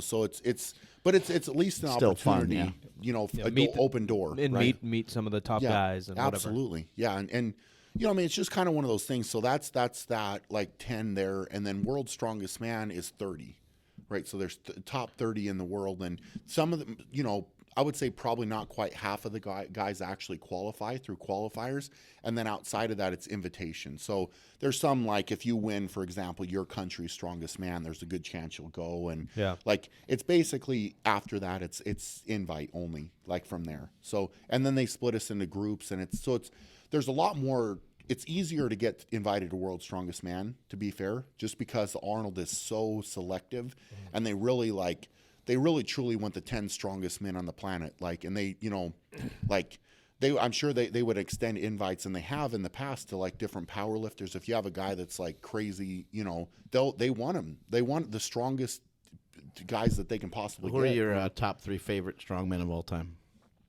Man, that's a tough. I think Brian Shaw.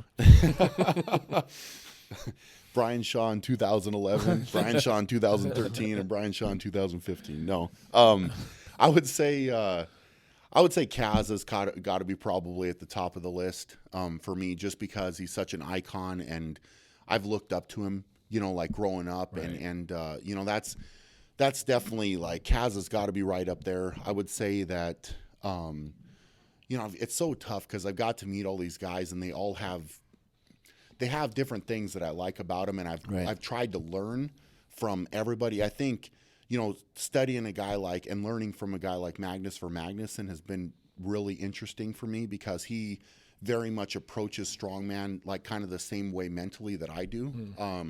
And that's been cool. So, I mean, I definitely look up to him. What do you mean by that? Like, he just hits his training from all angles, make sure he's recovered, he's eating, and all that stuff. I don't know so much about all the recovery and what he did for that, but it was more his approach to the events. So technically speaking, figuring out the best way to do something and how to do it the most efficient way. Yeah. So I think Magnus Ver was definitely that way. I would say. A guy like I actually learned a lot from a guy like Mariusz Pudzianowski, right? I got to compete with him right when I was coming into the sport, and his passion and fire, and how detailed he was and how hard he worked. There's I told you this story about him. I went to one of my first qualifiers, the World's Strongest Man, and this dude, we were competing in this kind of arena. It was a cool setup, and he was down there doing the actual events earlier the same day we were competing. Yeah, just to and we were competing groove. At night. Yeah, and he's doing the full weights, the same weights we're going to compete with. And then he came out and dominated. Right, it was just insane. The amount of work that he would do. That was probably normal for him, how much he trained. Yeah, and you said something he kept practicing the same thing over and over again. He was getting frustrated. Sure. He couldn't do it. Sure. And then he went, and when he actually competed, he kicked everybody's ass. Yeah, yeah. That's I mean, awesome. it's I don't know. Top 3 is a tough question, but I've learned, and then obviously I've studied Zadrunas too. He's my main rival, but at the same time, I've studied him too, and longevity. How does he train? I've asked him certain questions too, and he's asked me questions. It's kind of fun. The top 2 you guys. guys get along? That's a good. I don't know. I wouldn't go as far as to say we like get along. Like I think we have mutual respect for each other, and like he pushes me, I push him, right? And like we both want to win. We don't want to. You guys lose. ever get into it at all on anything? We've gone back and forth a little bit. Yeah. You know, certain events, like he's kind of said something that, you know, kind of fired me up, and I'll let him know about it. You know, and you know, he kind of like we had a squat in World's Strongest Man in 2014, and he tried to call me out about something on the squat, like I was squatting high, and I was like, we got measured the same. Plus the apparatus they use at Worlds is crap anyway, because if you get tired, you can do more of a good morning. Yeah. Because you can bounce it off of these stupid metal things. It's Yeah, like kind of. Yeah. It's like the worst setup you could possibly. It's not a ever do for powerlifting squat. squat. Yeah. No, it's you can cheat and like. And he's like trying to call me out when he was bouncing the crap out of it off the ball. You know what I'm saying? And so like we had a few words, heated words about that, you know, but competitive spirit though, nothing too. No, it doesn't go nothing- further than that. And we can shake hands when we're done, and you know, so it's something where, you know, everybody is not necessarily going to like each other, you know, and you're not going to be best friends, but at the same time, like. I can shake his hand when we're done and say like, let's go, you know, or when we show up and I see him, like say, all right, man, like how you doing? What's up? Like that kind of thing. Yeah. And then we compete. Like, but it's that fire, man. Like you got to have that fire and compete. And like, it's not, you know, I've said some things in the past about Zydrunas where, you know, people take it this way and I'm being disrespectful, whatever. Like, here's the thing is this dude has had longevity. He's strong and he's made me better. Right. Like, and if I didn't have him to compete against, strongman wouldn't probably have been as fun for me. Right. You know, like and he would probably say the same thing about me, because the thing is he would have been walking over everybody if I wasn't here. Right. Yeah. You guys have been so true, competitive right? all the way to the point where you tied in one of the strongest man competitions. First tie ever. First tie ever, 2010, man. It's just, and that's a sandbag load. Is this still the only time it's ever happened? In It's the the history only of time strongman? it's ever happened. It went to a count back, and I think it's like one of the, like, it's terrible. It's a terrible way. Like they didn't have it in the rules how to decide that. Like so, in my mind, really, like he got the win on a count back, which is pretty. It's a terrible way to end World's Strongest Man. So right now, I mean, if you look at that was actually a tie. Like he has 3, I have 3, and we have a tie, right? So like, I mean, and very easily, if that sandbag would have stayed on the platform in 2010, I would have 4 and he would have 3. And a lot of people forget about that, but that very moment, like I've taken that as a positive, right? And it's driven me so hard to like come back and win, like, and so it's just one of those things. Like I think having that rivalry is such a good thing. Like I used to thrive on it when we were playing basketball. I really liked having rivals and getting fired up, and like, you know, I'm gonna be. You know, I don't know when Zydrunas is going to hang it up and be done, but like personally, I'll actually be kind of sad when he's done, because like I like having that guy, and it wouldn't like winning is if he's at his best and I'm at my best, and you really get to battle it out. There's almost nothing better than that, right? Like I want that, man. I don't want him to be banged up. I don't want him to like have anything wrong. Or, There's nothing fun about a meaningless victory. No, and I probably like, to be fair, if Zydrunas wasn't there, I mean, I probably would have won from 2010 until, I don't know. You know what I'm saying? Like but that's the same thing you could You say might about have gotten him. bored and moved on to something else. Yeah. If I wasn't around, Might have went back to basketball. Yeah, he probably would have won every year too. You know what I'm saying? Who has the most Arnolds? Zydrunas does. He's got won like 6 or something, right? 7, I think. He has now. more than Yeah. anybody ever. Yes. Yeah. Oh, for sure. Yeah. He's dominated the Arnold, but he's such a powerful. Yeah. Like it's different. all right? those years where he was away from World's Strongest Man because he signed with IFSA, he was going to the Arnold still. Right. So he was winning the Arnold every year, and then he would go. He actually won 2 IFSA World Championships as well. Right. But those don't count, and so everybody talks about Pujanowski with 5 titles in World's Strongest Man. But to be fair, there's like I have no obviously There's you can't, some it's guys hypothetical. absent from the sport Yeah. for a period of time Like, while he was competing. Yeah, Vasil Verastuk in like 2004, he won World's Strongest Man 2004, and then he left. So he was kind of at the top. He had beat Zydrunas and whatever that year, and then they went to the IFSA Worlds in 2005, and Pujanowski came back and dominated, but like all the top guys were gone in 2005. So I don't really think, I mean, it's hard to say for sure, but I don't think Pujanowski would have 5 titles if Zydrunas and Vasil and, you know, Misha, when he was coming in, like a few of those guys would have competed. Yeah. Like, I don't think it would have happened. So it's like Zydrunas has 4 now, but he's got so many podiums and everything. Like he probably would have more. Like, and it's just something where, I mean, that was his choice back then. How many championships do you think you can get? Gosh, man, I'd be How many? lying. You got to have a number in your head. I would be lying if 6 wasn't the number. Okay, like, there you go. But it's you know, just because I, you know, somewhere in the back of my head, like, That's I what you're be the working best. towards. Yeah. So it's for me, it's like I really have learned over the years not to get ahead of myself, and you know, I want to take one at a time. I very much have to take it one at a time, and I'm very thankful, you know, that I've been able to win 3, and you know, it's something where I'm very proud of that, but at the same time, I still feel like there's a lot of work to be done, and like I have a lot of potential still to fulfill. So, you know, it's going to be fun, man. I mean, it's, What has it taken for Brian Shaw to be a champion? I mean, it's like you know, it's kind of funny. Like, that's a good question. Like, what has it really taken? You know, like, it's taken a lot, man. I mean, but I've, even from a young age, like, I've always been willing to sacrifice and to try to work on improving myself. So like when I was in high school, for example, like, I would go in, I'd meet my coach like at, you know, 6 a.m, and I would do individual practice with him just because I wanted to get better. Yeah.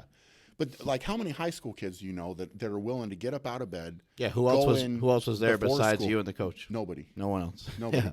And he like, I told him I wanted to get, and he would say, all right, well, if you're that serious, I'll come in and help you. It's like, fuck, kid, you're annoying. Yeah, but I was like, my uncle actually, because we only had one gym in my high school, he coached the freshmen every year, and they would have to practice at 5:30 in the morning, and I was the manager of the team in 7th grade and 8th grade. So I would get up when I was in 7th grade, go at 5:30 in the morning, practice with the freshmen, then take a shower, then go to school, and then practice with my team at night. Oh my God. But like, that's what I'm saying. Like, what has it taken? How many kids are willing to sacrifice that much to get better? You know what I'm saying?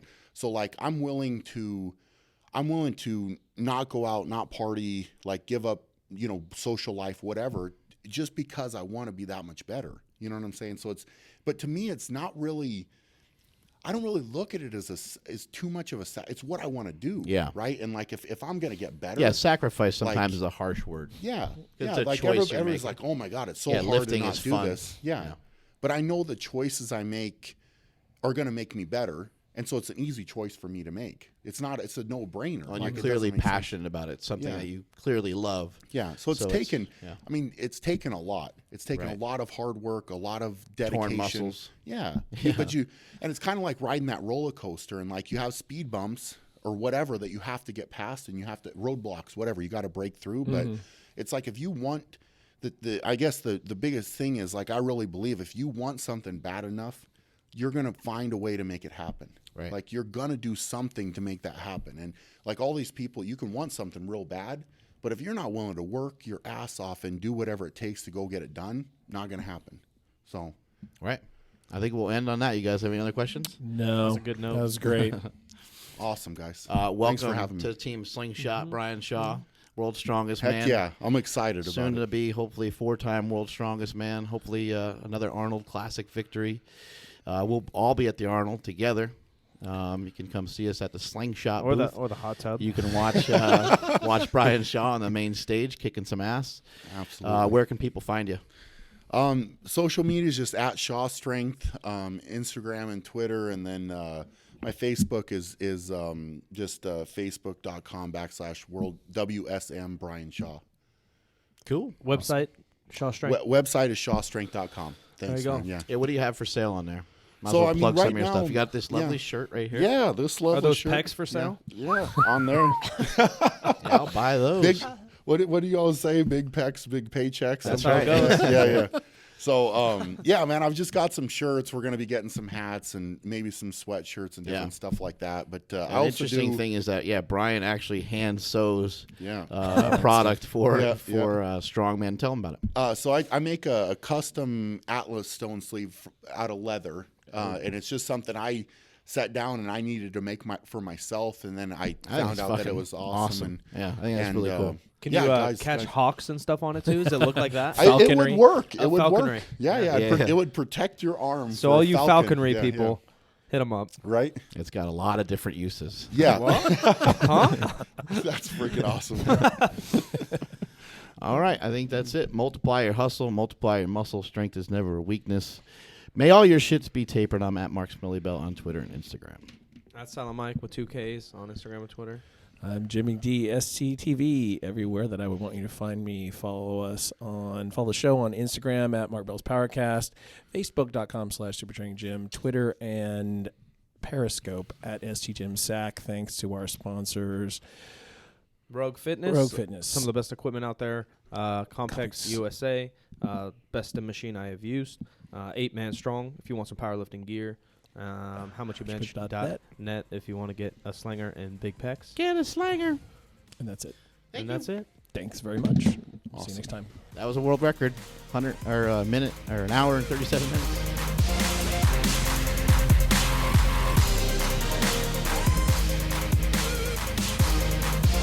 Mark Bell's PowerCast is a production of Super